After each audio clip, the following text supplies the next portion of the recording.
그런데 여러분 가운데 혹시 개신교회에서 사용하는 성경에는 없는 책들이 천주교인들이 쓰는 성경에 있는 것을 보신 적이 있을지 모르겠습니다. 그 책들은 외경이라고 하는 것들입니다. 천주교회는 개신교회와 달리 구약과 신약의 66권 이외에 외경이라 하는 책들을 성경에 포함시키고 있습니다. 외경이라는 것은 본래 히브리어로 기록된 성경에는 포함되어 있지 않은 것입니다. 기원전 587년에 예루살렘이 바벨론에 의하여 멸망한 이후에 각지로 흩어져 살던 유대인들을 위하여 약 기원전 3세기경에 히브리어 성경을 당시의 국제적 중심 언어이었던 그리스어로 번역하여 소위 70인역이라고 알려진 번역본을 만들었습니다.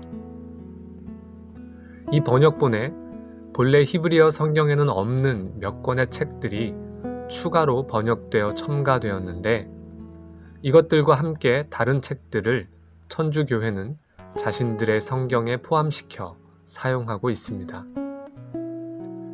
그러나 개신교회에서는 하나님께서 영감으로 주신 신구약 66권만을 정경으로 인정하며 신앙과 생활의 법칙으로 인정합니다.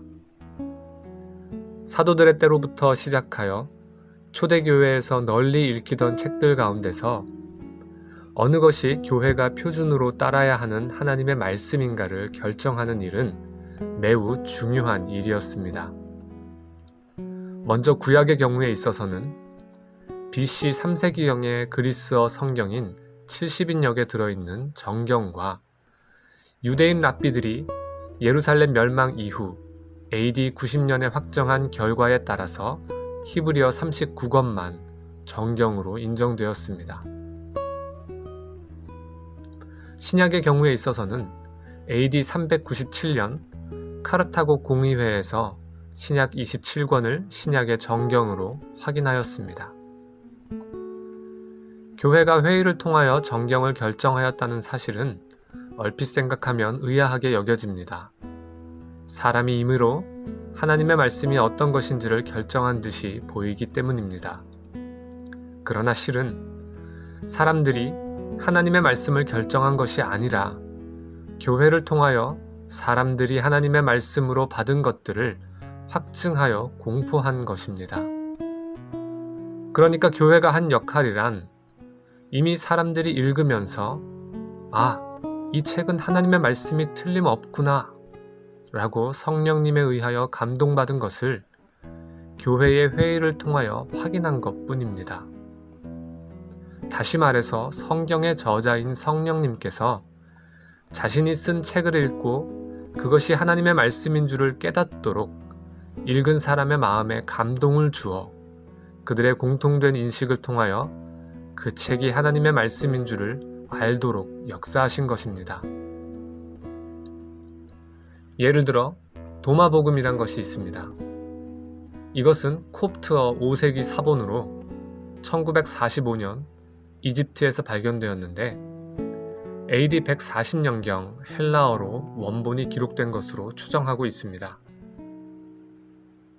예수님의 행적에 대한 기록은 없이 114개의 어록이 들어가 있는데 그 내용 가운데 이런 것이 있습니다. 마리아에게 우리 곁을 떠나게 하라. 여자는 생명의 가치가 없기 때문이다. 그러므로 내가 그녀를 인도하여 남자로 만들어줄 것이다. 그러면 그녀도 너희 남자들처럼 살아있는 영이 될 것이다.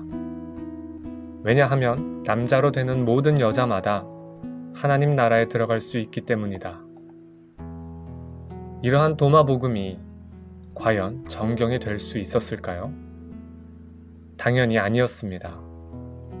정경을 결정하는 기준에서 너무나 벗어나 있기 때문입니다. 그렇다면 교회는 정경을 결정할 때 교회가 받은 성령님의 감동을 분별하기 위하여 어떠한 기준을 사용하였을까요? 대체로 신약 성경을 확정할 때의 교회가 사용한 기준은 이렇습니다. 첫째, 사도성과 관련한 것으로 사도들 또는 그들과 가까운 관계에 있는 사람들이 기록한 책인가? 둘째, 신약시대의 여러 교회들이 일반적으로 받아들이고 있는 책인가? 셋째, 그 책의 내용이 성경 전체의 내용과 일치 또는 조화를 이루고 있는가? 넷째, 성령님에 의해 영감된 책이라는 영적 감동이 있는가? 구약의 경우에도 내용에만 약간의 차이가 있을 뿐 거의 비슷한 기준이 적용되었습니다. 먼저 신학의 통일성과 관련하여 첫째, 여호와 하나님만이 유일한 하나님이심을 말하고 있는지. 둘째, 그 책이 하나님의 말씀임을 스스로 증거하는 구절들이 있는지. 셋째, 무엇보다도 예수님과 사도들이 그 책을 하나님의 말씀으로 인정을 하였는지. 넷째, 성령님께서 영감하신 책이라는 영적 감동이 있는지 등을 살핌으로써 교회는 어느 책이 참된 하나님의 말씀인지를 분별하여 확인하고 이를 공포하였습니다. 나는 오직 주의 인자하심을 의뢰하여 싸우니 내 마음은 주의 구원을 기다리고